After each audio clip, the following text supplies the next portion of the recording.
So at this point we have a template that doesn't really do much. It's not connected to any data, but we've got some template tools. We know we've published it to Clarity. So let's start connecting it with the data. So we go into Clarity Studio, over to our Data tab. At this point, we can just, since we're here, let's just make sure we can't even pick our action column yet because we haven't set up a row range. So we'll set up primary column range. So we're going to set up a column range action. Where's this going to be? This is going to be on our action column. So it's there now. Go back to our Data tab now. I'm going to select that as my action range. I'm going to add some sources. I want to add my Q1 here, it's called. It's demo one. All products, office products. So now we're going to start adding out lists that we'll need for this. So let's pick accounts, OLAP member accounts. This one I'm going to give it I descendants. This is just selecting what accounts we'll let folks select from. It's not necessarily going to show all these items at this point. So let's walk through each of our dimensions here.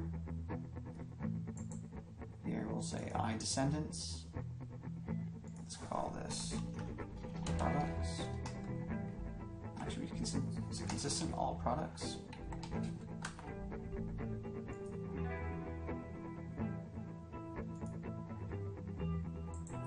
Next one, measures.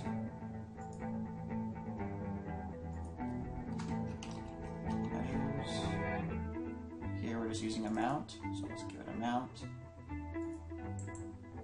Probably might not need that, but it's nice to have that as an option if we extend this later on. Office products.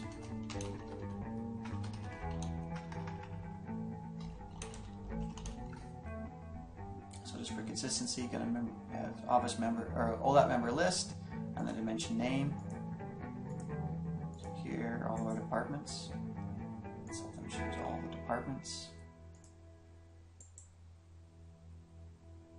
Scenario. Member list scenario. Here, bottom level descendants. We don't want them to pick planning scenarios or something that's an aggregate. That just wouldn't make sense. And we've got time. Member list time. If we look into all time, there's a couple of other elements here. So I'm going to say they can choose I descendants of full year, but not the end of the year to date stuff, because the other members really aren't relevant. They're really used for Q calculations and probably not something that you want to expose to users to do validation. Last but not least, year. So here we've got a variety of different years. So let's just let them choose bottom level descendants of any year they want. So we'll save that. Go back to Clarity, refresh my screen. Not expecting to see any difference here. So make sure it still loads. Yep, still loads fine. So now we've got a little bit more data. So we've got our selections for our page options ready to go. So we're ready to go on to the next step.